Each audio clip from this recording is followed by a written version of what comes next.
parler, on va faire plusieurs petites vidéos si tu veux bien.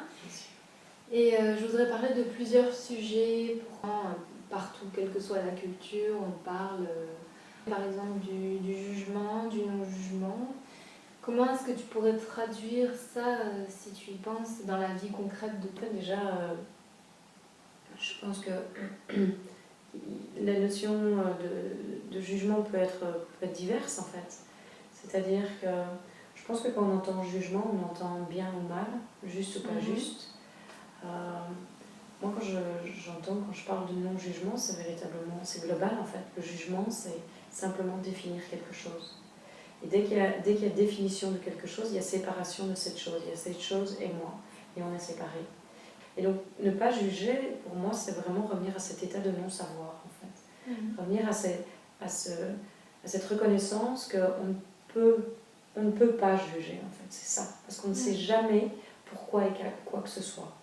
Mais dès qu'on pense qu'on sait, on est séparés.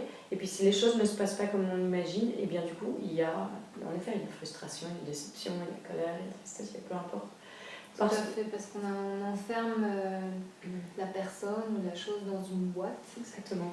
Et finalement, sur le coup, le mental nous dit « Ah, c'est bien, je sais, il est ravi ».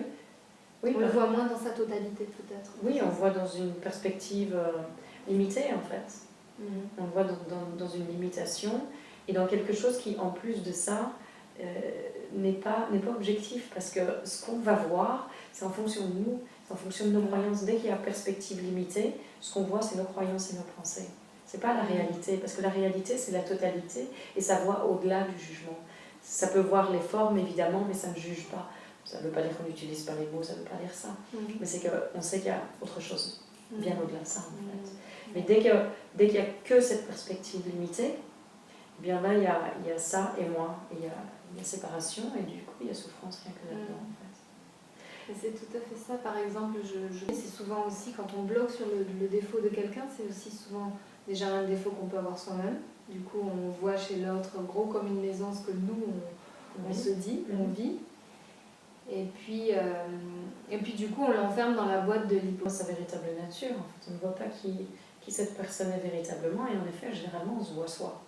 Et on se voit soi dans tout ce qu'on n'a pas envie de voir chez soi. Tout à fait. Du coup, on le voit chez l'autre. Du coup, on ne supporte pas chez l'autre, mais en fait, si jamais, parce que ça arrive à tout le monde de juger tout le temps, c'est vraiment, on nous enseigne même à juger depuis petit. C'est ton orteil, c'est ta main. Exactement, tout le temps à délimiter, tout délimiter, donc c'est très difficile de concrètement se dire tous les jours. Alors par exemple dans cet exemple-là, tu vois vraiment une personne mais qui t'insupporte tellement tu la sens hypocrite. Ok, je prends vraiment l'extrême. Comment est-ce que tu peux faire dans cet instant-là quand tu as ce jugement qui te vient en 2 secondes?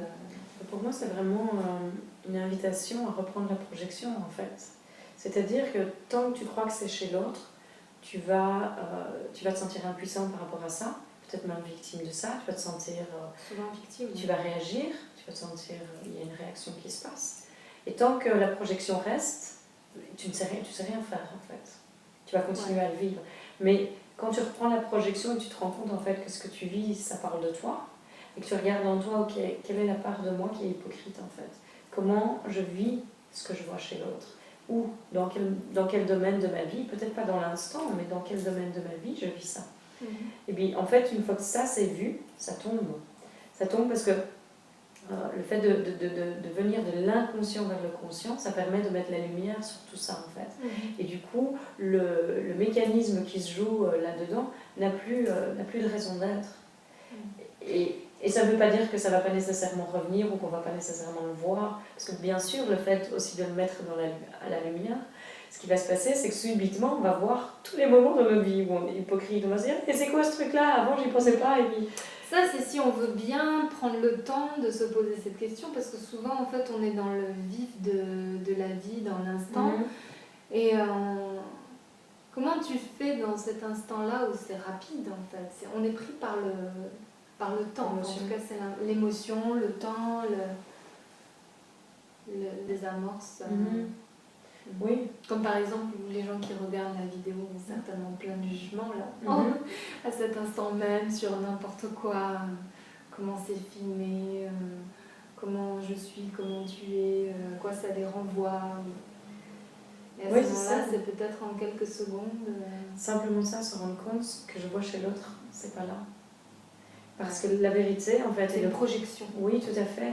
C'est une projection de qui je pense être, en fait, de mes pensées, de mes croyances. Je rencontre jamais véritablement l'autre en tant que page blanche, en fait. Je rencontre l'autre avec mon passé, avec qui je crois être, avec mes pensées, avec toutes mes croyances. Avec combien je m'enferme moi-même, je me juge moi-même. Bien sûr, oui, exactement. Et alors que tu rencontrais véritablement quelqu'un, en fait, c'est le voir dans sa véritable nature. Donc c'est le voir au-delà de toutes les formes et se rendre compte que tout ce qu'on voit, même si on voit deux femmes là qui parlent, c'est même pas vrai non plus, c'est encore un jugement de femmes. Oui. Je parlais de ça justement, j'ai fait une émission radio hier et je parlais de notre mémitude. C'est un mot que j'adore. Notre quoi ? Mémitude, c'est-à-dire le fait qu'on soit tous le même, parce qu'on vient tous de la même source. Ouais. Et en fait, si on peut voir ça, on voit au-delà du jugement, justement. On arrête de mettre la personne ou ce qu'on voit dans une boîte, dans une définition. Et puis on reconnaît en fait que l'autre c'est moi, l'autre c'est la même source. Et c'est ça la guérison, c'est ça qui me vient, c'est ça qui guérit. C'est ça la véritable compassion. Et c'est ça le non-jugement. C'est voir au-delà de la forme. Dans cette reconnaissance qu'on est tous le même. Et c'est ça qui nous unit, c'est le seul endroit où on se retrouve, où on se rencontre véritablement. Et on est tous le même dans, tu veux dire, dans notre état d'unité premier, c'est-à-dire on est tous... On est tous un, on est tous la même source. Il n'y a pas une chose dans cet univers qui vient d'ailleurs que là où on vient. Ouais. Alors on a tous des parents J'en suis différents. convaincue, mais j'aime bien comment tu décris les choses. Donc, ouais. Parce que ça aussi, c'est un thème qui est assez abstrait pour beaucoup de personnes. On est tous les mêmes, on vient tous de la même source, on fait tous partie du même tout. Mais oui. on peut dire que, moi j'aime bien dire ça dans les rencontres que je donne, c'est intuitivement, je pense qu'on sent tous ça. On sent tous, il y a quelque chose de plus que moi. Je veux dire de plus puissant. De plus grand, qui est au-delà de ce corps physique, au-delà de la personne que je suis. Il y a, intuitivement, si on s'arrête un instant dans sa vie, on peut sentir ça. Je pense que tout le monde peut sentir ça. Seulement, c'est invisible, on ne sait pas ce que c'est. Parfois, on est en colère avec Dieu. Les religions, en colère avec la vie. Les religions, c'est du baratin peut-être pour nous. Peut-être qu'on a été, en effet, peut-être qu'on est en colère avec sa vie, avec la vie, avec les autres. Et du coup, en fait, on se coupe de ça. Et en fait, tout ce qu'on vit, c'est le reflet de cette coupure de ça. C'est la déconnexion de ça. Et ça rejoint complètement le jugement. Oui, tout à fait. Parce que dès qu'on coupe, dès qu'on juge, pouf, on est coupé, on est déconnecté, et du coup, on va se sentir mal. Alors, c'est fabuleux parce que tu peux voir que la façon dont tu te sens te permet constamment de voir si tu te sens connecté à ce qui est au-delà de la forme, à cet invisible, ou pas. Si tu te sens connecté, waouh, tout est simple, tout est facile, tout est merveilleux. Si tu ne te sens pas connecté, c'est difficile, il y a des mots, il y a des relations ne sont pas harmonieuses, au boulot c'est difficile. C'est bien que tu le décrives parce que beaucoup de gens ne se disent pas « Ah là, je me sens pas bien » ou « Je me sens déconnecté ». Il y a beaucoup de gens qui ne sont pas conscients de ça. Ils jugent toute la journée, tout le monde fait ces trucs inconsciemment sans s'en rendre compte et puis en fait ils sont déconnectés mais ils ne se rendent pas compte qu'ils sont déconnectés. Non, parce qu'ils ne savent même pas que c'est possible. La plupart des gens ne savent même pas qu'il y a connexion ou pas connexion en fait. Aussi, alors que pourtant c'est ce qu'on sentait quand on était enfant. Si on fait attention, on sentait ça. Tout à fait, parce que c'est notre état naturel en fait. Et ce qui fait qu'on ne le sent plus, qu'on n'est plus conscient ou qu'on s'en coupe, c'est qu'on essaye d'être quelqu'un. On grandit, on est petit, et puis on essaye de plaire à maman, on essaye de plaire à papa. Ou à l'école aussi, on est tout le temps en train de nous mettre dans des cases. Voilà, ou avec on essaye de faire en fonction de comment les instituteurs ou les profs veulent qu'on fasse. Et du coup, ce qui se passe, c'est qu'on se coupe de notre mouvement naturel et de notre connexion pour être bien avec l'autre. Et en fait, ce à quoi j'invite, c'est de se remettre en contact avec l'écoute profonde de nous, parce qu'on a tous cette sagesse en nous, et on est tous cet invisible. L'invisible, c'est le terreau de l'être. Sans ça, il n'y aurait pas cette expérience de personne physique, il n'y aurait pas cette expérience de dualité, de contraste, il n'y aurait pas cette expérience du monde, en fait. Et donc, si on peut sentir, si on peut juste s'arrêter un moment et sentir En effet, il y a quelque chose de plus ici. Il y a quelque chose qui est au-delà de moi. Et c'est peut-être très légèrement perceptible, mais même ce très légèrement, si on peut juste être là pendant un moment. C'est pas qu'il faut s'asseoir, aller faire des méditations zen pendant 10 jours, 10 heures, 10 ans.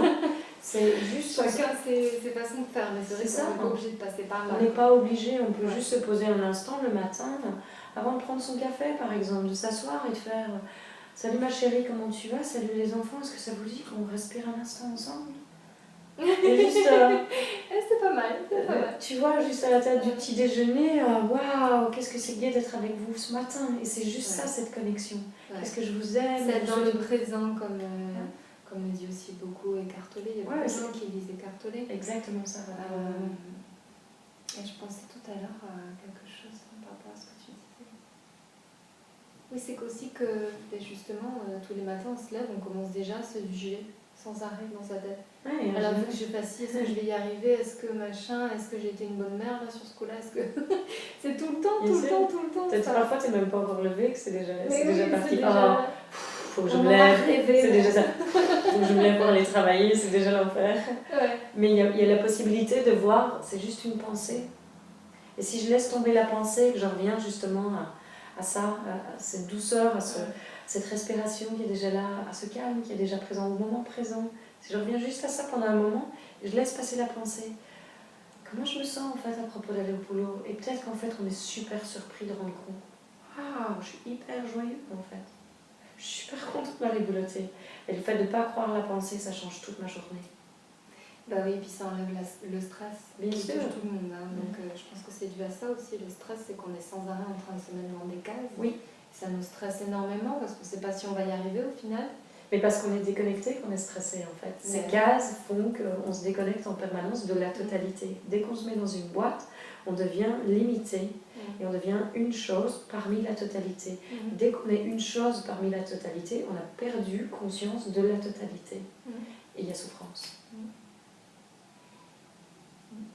C'est quand même dingue que cet état premier qu'on a, qui est normalement naturel, on doit complètement le réapprendre, tellement on s'est perdu. C'est faux.